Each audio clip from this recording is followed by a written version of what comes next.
بانٹتی ہے کونین میں نعمت رسول اللہ کی۔ صرف اپنی حفاظت نہیں کرتا بلکہ اپنے پڑھنے والوں کو بھی حفاظت کرتا ہے۔ آپ سننا چاہتے ہو؟ سنو، ضلع آسنسول انگریزوں کا زمانہ تھا، انگریزوں کی حکومت تھی۔ اس دور میں تن کے گورے من کے کالے ہندوستان پر حکمراں تھے، اور ایسے لوگ تھے جو ہندوستانیوں کو غلام بنائے ہوئے تھے۔ لیکن غلامی سے الحمدللہ ہم لوگوں نے آزادی تو حاصل کر لی، مگر آج باطل طاقتیں ہمارے اوپر مسلط ہو رہی ہے۔ خیر، وہ دور انگریز کا تھا، انگریز کا زمانہ۔ ضلع آسنسول بنگال میں ہے حضرات، وہاں ایک انگریز افسر تھا جس نے مسلمان باورچی کھانا پکانے کے لیے رکھا تھا۔ وہ انگریز افسر چونکہ کھانا اچھا کھانے کا عادی تھا، اور یاد رہے مسلمان سے اچھا کوئی کھانا بنا نہیں سکتا، کیونکہ مسلمان اگر باورچی ہو تو وہ اچھا باورچی ہوتا ہے، مسلمان اگر انجینئر ہو تو وہ اچھا انجینئر ہوتا ہے، مسلمان سائنسٹسٹ ہو تو وہ اچھا سائنٹسٹ ہوتا ہے، مسلمان پروفیسر ہو تو وہ اچھا پروفیسر ہوتا ہے، مسلمان لیکچرار ہو تو وہ اچھا لیکچرار ہوتا ہے، مسلمان جس محکمے میں بھی ہوتا ہے تو وہ اچھا ہوتا ہے، ڈاکٹر ہوتا ہے تو اچھا ہوتا ہے، اور خرافاتی ہوتا ہے تو بھی بڑا خرافاتی ہوتا ہے۔ اگر مسلمان بگڑ جاتا ہے تو بہت بڑا بگڑیل ہوتا ہے، مسلمان بگڑ جائے تو جس کام میں بھی وہ آگے بڑھتا ہے یقیناً وہ اچھا ہی ہوتا ہے۔ تو وہ باورچی تھا، بڑا اچھا تھا، کھانا بہت لذیذ بناتا تھا۔ انگریز افسر کو اس کے ہاتھوں کے کھانے کی لگ گئی تھی، نوکری پر رکھ لیا تھا اپنے ہاؤس مسلمان باورچی کو، مگر مسلمان باورچی بڑا پابند تھا، مسلمان باورچی بڑا نمازی تھا، مسلمان باورچی بڑا عبادت گزار تھا، تہجد گزار تھا۔ حضرات، مسلمان باورچی سویرے سویرے اٹھتا، فجر کی نماز ادا کرتا، اور اس کے بعد پھر دنیا کے کسی کام کو ہاتھ لگاتا۔ وہ انگریز افسر روزانہ دیکھتا تھا، وہ عیسائی تھا مذہب کے اعتبار سے۔ اس نے ایک دن کہا، اے باورچی، تم کو نوکری پر میں رکھا ہوں مگر تم اپنے مذہب کو بہت فالو کرتے ہو، چائے میں دیر ہوتی ہے ذرا جلدی لایا کرو۔ مسلمان باورچی ایمان کا پکا تھا، بڑا پختہ تھا۔ اس نے کہا، او انگریز افسر سن، میں مسلمان ہوں، باورچی تمہارا ضرور ہوں، نوکر تمہارا ضرور ہوں، مگر میں نے تجھ سے ایمان کا سودا نہیں کیا ہے۔ اگر تم مجھے نماز پڑھنے کی چھوٹ نہیں دے گا تو تیری نوکری تجھے مبارک، مجھے نہیں چاہیے ایسی نوکری۔ کہہ دو، زور سے بولو، اما کم سے کم ایسی باتوں پہ سبحان اللہ ہی تو بولو، سبحان اللہ سبحان اللہ۔ خود سے تو جاؤ گے نہیں نمازوں کے لیے، ہے کہ نہیں؟ ہفتے میں ایک دن، یا کوئی سال میں ایک یا دو دن، کیونکہ نمازی کئی کوالٹی کے ہوتے ہیں، کئی کوالٹی کے نمازی ہیں۔ کوئی ہفتے والے ہیں یعنی صرف جمعے کے لیے، اور کوئی سال والے ہیں عید اور بقرعید، اور کوئی تو ایسے بھی ہیں جو صرف جنازہ پڑھا کر کہ ڈر سے کہ نہیں پڑھوں گا تو شاید میری کوئی نہ پڑھ لے۔ تو نمازی کی بھی کئی کوالٹیاں ہوتی ہیں۔ وہ نمازی تھا کون؟ باورچی نمازی تھا، بڑا اچھا نمازی تھا، پکا نمازی تھا۔ اس نے کہا، انگریز سن، میں نے نوکری تمہاری ضرور کی ہے مگر ایمان کا سودا نہیں۔ جب تک میں نماز نہ پڑھ لوں، اپنے وظائف کو نہ پورا کر لوں، کسی بھی کام کو ہاتھ نہیں لگاتا، دیر ہو میری بلا سے، مگر جب تک میں کام نہیں پورا کر لوں گا اپنا، اس وقت تک تیرے کام کے لیے آگے نہیں بڑھوں گا۔ انگریز خاموش ہو گیا، کیوں؟ مجبور تھا، وہ مجبور تھا کہ یہ بھاگ گیا تو پھر کھانا اچھا نہیں ملے گا۔ اسی لیے میں کہتا ہوں مسلمانوں، تم کسی بھی محکمے میں جاؤ، کام وہ کرو جو دوسروں کی مجبوری بن جائے۔ ڈاکٹر اتنا اچھا بنو کہ دوسروں کی مجبوری بن جاؤ، پروفیسر اتنا اچھا بنو کہ دوسروں کی مجبوری بن جاؤ، انجینئر اتنا اچھا بنو کہ دوسروں کی مجبوری بن جاؤ، سائنٹسٹ اتنا اچھا بنو کہ دوسروں کی مجبوری بن جاؤ، حافظ قرآن اتنا اچھا بنو کہ پھر دوسرے تمہیں مجبوراً بلانے پر مجبور ہو جائے، عالم اتنا اچھا بنو کہ دوسروں کے لیے مجبوری بن جاؤ کہ بغیر تمہارے اس کا کوئی کام نہ چلے۔ حضرات، تو وہ مجبوری تھی انگریز کی بھگا بھی نہیں سکتا تھا کیونکہ اس کو عادت لگ گئی تھی اچھے کھانے کی۔ اللہ اکبر، خاموش ہو گیا۔ چند دن گزرنے کے بعد ایک دن جب ناشتہ لے کے باورچی آیا، انگریز نے کہا او باورچی سن، تم جس قرآن کی تلاوت کرتے ہو، تم جس قرآن کو روزانہ پڑھتے ہو، اس قرآن سے ہماری کتاب انجیل افضل۔ مسلمان باورچی کہنے لگا خاموش، یہ میں کہیں سے کہیں تک تیری بات نہیں مانتا۔ ارے وہ قرآن جس کی میں تلاوت کر رہا ہوں، وہ قرآن تمام کتابوں سے افضل، اور جس نبی پر یہ قرآن نازل ہوا وہ تمام نبیوں سے افضل۔ او انگریز افسر، مجھے تمہاری شرط منظور ہے، تاریخ متعین ہو گئی کہ فلاں تاریخ کو برسر عام تم بھی قرآن لے کر آؤ گے، میں بھی انجیل لے کر آؤں گا، تم بھی آگ جلائی جائے گی، تم بھی قرآن کو آگ میں ڈالو گے، میں بھی انجیل کو آگ میں ڈالوں گا۔ جو کتاب بغیر جلے باہر آ جائے وہ کتاب افضل ہوگی، اس کی افضلیت کو ایک دوسرے کو تسلیم کرنا ہوگا۔ لکھت میں بات پاس ہو گئی، تاریخ متعین ہوئی۔ ادھر انگریز افسر اپنے کمرے میں گیا، ادھر مسلمان باورچی اپنے کمرے میں گیا۔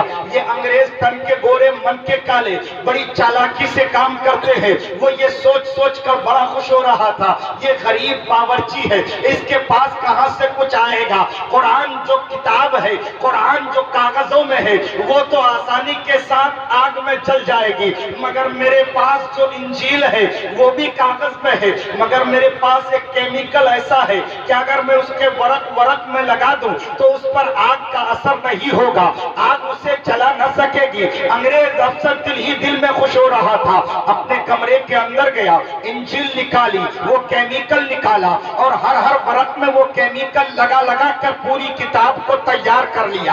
آگ میں ٹیسٹ بھی کر لیا کہ اب میری کتاب کو آگ جلا نہیں سکتی۔ بڑا خوش ہو رہا تھا دل ہی دل میں کہ اب وہ باورچی ہارے گا، انجیل کی افضلیت دنیا کے سامنے اشکارا ہوگی، انجیل کی افضلیت کو لوگ ماننے پر مجبور ہوں گے۔ ادھر مسلمان باورچی اپنے کمرے میں گیا، مصلی بچھا کر رب کی بارگاہ میں سجدہ ریز ہو کر گر گرا کر دعا مانگتا ہے، میرے معبود، میرے مولا، اے میرے پروردگار، اے میرے مالک و مولا، آج تیرے قرآن کے تقدس کا سوال ہے، تیرے قرآن کی افضلیت کا سوال ہے، اے میرے معبود، میرے مولا، میرا ایمان ہے کہ یہ قرآن کسی اور کا نہیں بلکہ تیرا کلام ہے، اس قرآن کو کسی نے لکھا نہیں بلکہ یہ منزل من السماء کتاب ہے، اے میرے مولا، اس قرآن کو تو نے اپنے محبوب پر نازل کیا ہے، تیرا محبوب سچا، تیرا کلام سچا، اور میرا ایمان پختہ، اے میرے معبود، میرا ایمان کہہ رہا ہے قرآن بھی محفوظ ہے جلنے سے، قرآن محفوظ رہے گا جلنے سے، اگر یہ تیرا کلام ہے تو اس پر آگ کی اثر ہرگز نہیں ہوگی، اے میرے مولا میری دعا کو قبول کر لے، شرط کو ماننا میرا کام تھا، اب قرآن کی افضلیت کو ثابت کرنا تیرا کام ہے، اللہ قرآن کی افضلیت کو ثابت کرنا تیرا کام ہے، اللہ اکبر، ذرا غور تو کرو، ادھر باورچی دعائیں مانگتا ہے گر گرا کر رو کر، ادھر اس مسلمان غریب باورچی کی دعا باب اجابت سے ٹکرائی، رب نے دعا قبول کی، اور تاریخ وہی آ گئی جو طے ہوئی تھی، آگ چلائی گئی، ضلع آسنسول بنگال کا واقعہ ہے، آگ چلائی گئی، اور آگ جب دہکنے لگی، ادھر سے مسلمان باورچی قرآن کو سینے میں لگا کر چل دیا، ادھر سے انگریز افسر آیا، کافی بھیڑ لگ گئی لوگوں کی، لوگ جمع ہو گئے کہ آج قرآن اور انجیل کے درمیان فیصلہ ہونے والا ہے، قرآن اور انجیل کے درمیان یہ بات طے ہو چکی ہے، جو کتاب نہ چلے وہ افضل ہے، اللہ اللہ، لوگوں کی ایک بھیڑ لگ گئی ہے، ادھر سے مسلمان باورچی آیا، ادھر سے یہ انگریز افسر، جب دونوں جگہ پر پہنچے، انگریز نے کہا مسلمان باورچی آ گیا تو، تیار ہو گیا تو، اللہ اکبر، مسلمان باورچی نے کہا ہاں میں تیار ہوں، دیکھو میں قرآن لے کر آیا ہوں، وہ انگریز افسر کہا میں بھی انجیل لے کے آیا ہوں، او انگریز انگریز کہتا ہے میں بھی انجیل لے کے آیا ہوں، اللہ اکبر، مسلمان باورچی کہتا ہے کہ ڈال دے اپنے انجیل کو، وہ انگریز افسر کہتا ہے تو ڈال اپنے قرآن کو؟ تو مسلمان کا بڑا پیارا جواب سنو. وہ مسلمان باورچی کہتا ہے، غور سے سننا، مسلمان باورچی کہتا ہے وہ انگریز افسر سن، صرف قرآن آگ میں ڈالا نہیں جائے گا، قرآن کے ساتھ قرآن کا ماننے والا بھی جائے گا، اور صرف انجیل آگ میں نہیں ڈالی جائے گی، انجیل کے ساتھ انجیل کا ماننے والا بھی آگ میں کودے گا. جب مسلمان نے یہ کہا اس کے حواس اڑ گئے، ان کی آنکھیں کھلی کی کھلی رہ گئی. اب انگریز گھبرایا، کہنے لگا انجیل کو تو میں نے تیار کر لیا ہے مگر اپنے وجود پر کوئی کیمیکل نہیں لگایا ہے، اگر میں چاہوں گا تو جل جاؤں گا، قرآن کتاب تو نہیں جلے گی مگر میں ضرور جل جاؤں گا. اب انگریز گھبرایا، اس کے چہرے پر ہوائیاں اڑنے لگی، کہنے لگا او مسلمان یہ کیا کہہ رہا ہے تو؟ جو شرط ہوئی تھی اسی شرط پر قائم رہو، تم اپنے قرآن کو ڈالو میں اپنے انجیل کو ڈالوں. مسلمان نے کہا نہیں نہیں، یہ میرا ایمان نہیں کہ میرے سامنے میرا قرآن آگ میں جائے. میں اپنے قرآن کو آگ میں ڈال دوں یہ میرا ایمان گوارا نہیں کرتا، بلکہ قرآن اگر آگ میں ڈالا جائے گا تو قرآن سے پہلے یہ قرآن کا پڑھنے والا آگ میں چلا.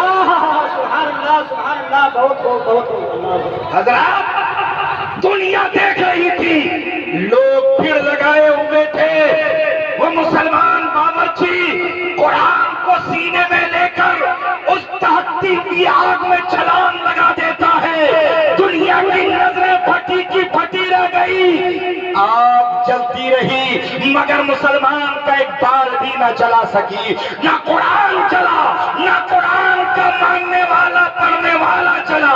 اب وہ انگریز دیکھا وہاں سے بھاگا، لیکن جب قرآن کی افضلیت لوگوں پر آشکارا ہوئی تو بے شمار لوگ اسلام میں داخل ہو گئے اور بے ساختہ کہنے لگے جس طرح قرآن اپنے آپ کو جلنے سے محفوظ رکھتا ہے اسی طرح اپنے پڑھنے والوں کو بھی محفوظ رکھتا ہے. تو مسلمانوں وہ قرآن ہے، وہ قرآن کی عظمت ہے.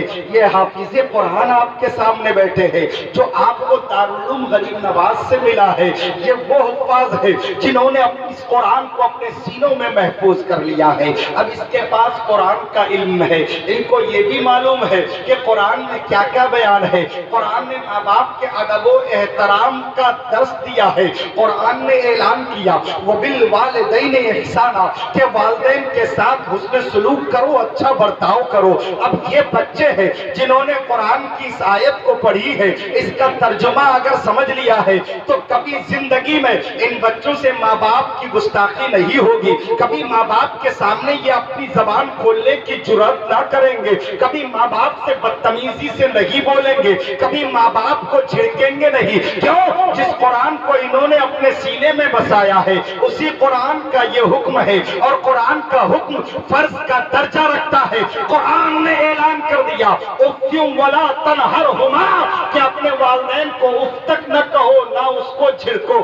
آج معاشرے کی حالات دیکھ لو، شادی کے بعد، شادی سے پہلے تو کچھ ٹھیک ٹھاک ہی معاملہ رہتا ہے مگر شادی ہوتے ہی 1 سال 2 سال نہ ہوا باپ سے الگ ماں سے الگ، اب بیوی ہی اس کے لیے سب کچھ ہو جاتا ہے. ماں کو ایک نظر نہیں بہاتا ہے. اللہ اکبر، میں کہتا ہوں ایسی اولاد ہے اگر آسمان پر بھی چلے جائے وہ کبھی کامیاب نہیں ہو سکتی. اگر وہ اڑنے لگے ہوا پر تو وہ گرنے کے لیے ہے، عروج پانے کے لیے نہیں. میرا دعویٰ ہے کہ وہ اولاد کبھی کامیاب نہیں ہو سکتی جو ماں باپ کا دل دکھایا